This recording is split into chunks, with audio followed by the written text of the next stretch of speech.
उस दिन शाम को रमेश और माधव भोलू की दुकान पर हमेशा की तरह बैठे हैं।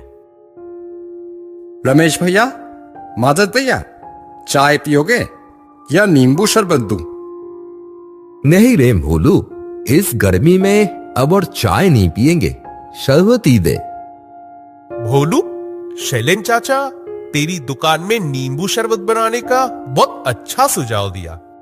वो तो कहना ही क्या, डॉक्टर साहब ने बहुत बढ़िया सुझाव दिया। इस गर्मी के समय तो चाय से ज्यादा नींबू शरबत बिक रही है।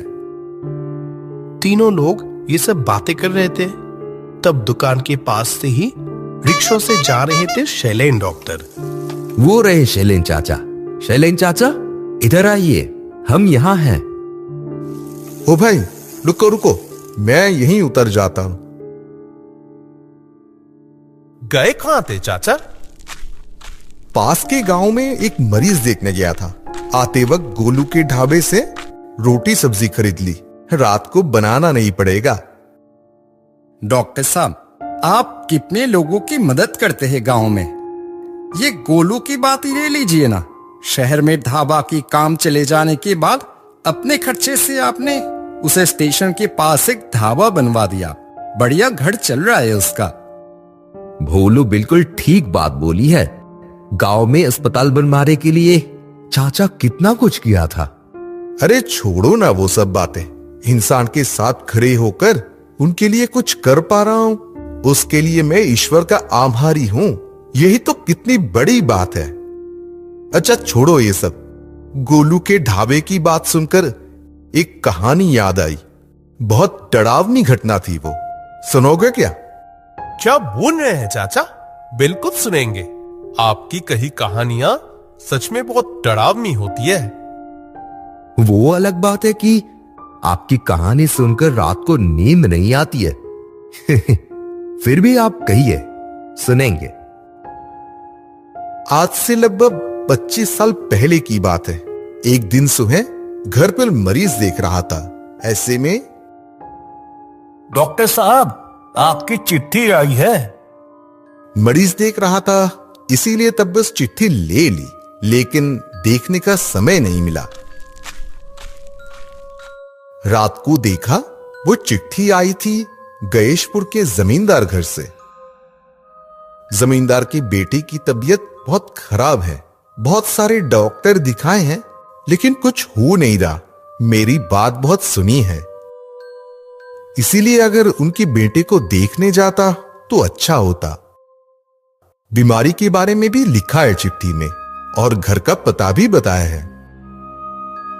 इतनी आशा लेकर जब चिट्ठी दिए हैं, इसीलिए अगले दिन चिट्ठी देकर बता दिया अगले शनिवार वहां जाऊंगा। ठीक किया, जितने दिन मैं गांव में नहीं रहूंगा उस समय मेरा सहायक रहेगा, ताकि गांव में कोई भी मुसीबत में मदद पा सके। शनिवार को रवाना हुआ गयेशपुर की तरफ, जरूरत की दवाई सब साथ लेकर। साल के इस समय अचानक ही आंधी बारिश होती है, और उस दिन भी वही हुआ। सुबह से ही बादल छाए थे। ट्रेन में चढ़ने के कुछ ही समय बाद से ही तेज बारिश शुरू हो गई। रामगंज उतरकर वहां से गयेशपुर की बस लेना होगा। बाप रे, इतनी तेज बारिश शुरू हो गई, लग तो नहीं रहा आसानी से रुकेगी। बस लेने में कहीं मुश्किल ना हो जाए। पर ट्रेन की खिड़की के पास बैठकर गांव की तरफ बढ़ते बढ़ते बारिश का बहुत अच्छे से आनंद ले रहा था। पर मैं ये नहीं जानता था उस रात क्या भयानक चीज मेरा इंतजार कर रही है। रामगंज जब पहुंचा तब शाम हो गई थी। बारिश रुकी थी, पर बादल फिर भी छाए हुए थे। स्टेशन से बाहर आया, बस स्टैंड की तरफ एक बस भी खड़ी थी। देखा, यही वो गयेशपुर जाने वाली बस है। मैं जाकर जल्दी से बस में चढ़ गया। 2-3 लोग इधर उधर बैठे हैं। भैया, बस कब छोड़ेगी? यही 15 मिनट में ही छोड़ेगी। कितना समय लगेगा गयेशपुर जाने में? घंटे भर में पहुंच जाएंगे। 15 मिनट में ही बस छोड़ दी उन 2-3 यात्रियों को लेकर। समझ गया, गयेशपुर के रास्ते यात्रियों की संख्या कम होती है या आज की आंधी के लिए ऐसा हुआ है।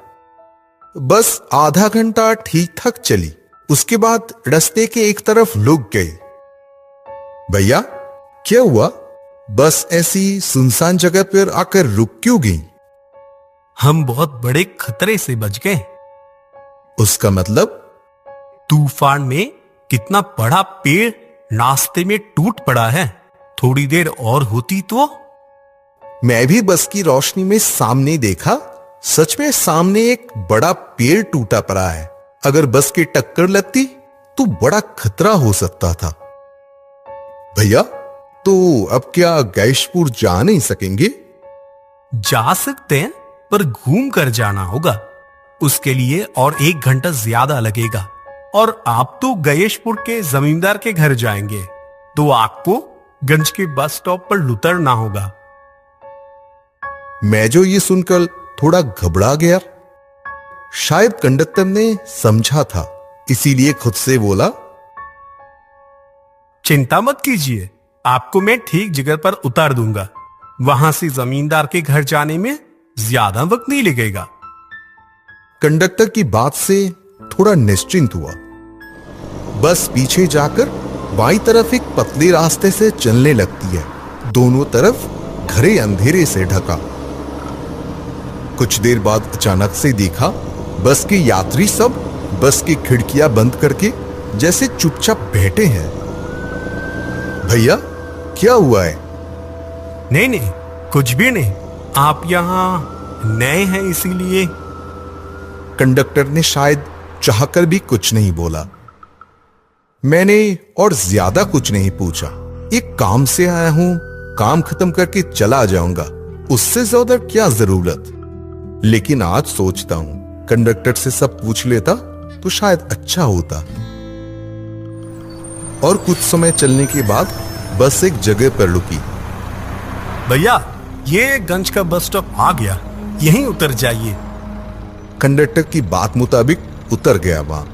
बस से उतरते ही वो जो रास्ता देख रहे, वहां से कुछ समय चलकर मंदिर पार करते ही जमींदार का घर। लेकिन एक बात कहूंगा, रास्ते में मत रुकना तही, खासकर मंगलू के ढाबे के पास तो बिल्कुल भी नहीं। मेरे कुछ कहने से पहले ही वो बस यात्रियों को लेकर पल भर में सामने अंधेरे में गायब हो गई। कंडक्टर के कहे हुए रास्ते पर चलना शुरू किया। आसमान से बादल हट गए थे, रास्ता साफ दिख रहा था। कुछ देर चलने के बाद अचानक, साहब रात का खाना खाएंगे क्या? मैंने दाईं तरफ देखा, वहां एक खाने का ढाबा, नाम मंगलू का ढाबा, और ठीक ढाबे के बाहर ही बैठे हैं अधेड़ उम्र का एक आदमी। साहब क्या देख रहे हैं? गरीब का नाम मंगलू, मेरा ही ढाबा है ये। दाल चावल सब्जी मछली सब कुछ है, सिर्फ 20 रुपए। सच कहूं तो मुझे भी बहुत भूख लगी थी। सुबह आखिरी बार खाना खाकर निकला था और वक्त बर्बाद ना करके ढाबे की तरफ गया। उस आदमी का व्यवहार इतना अच्छा था, मेरे से जाए बिना रहा नहीं गया। तुम्हारा ढाबा यहां होने से सच में बहुत ही अच्छा हुआ।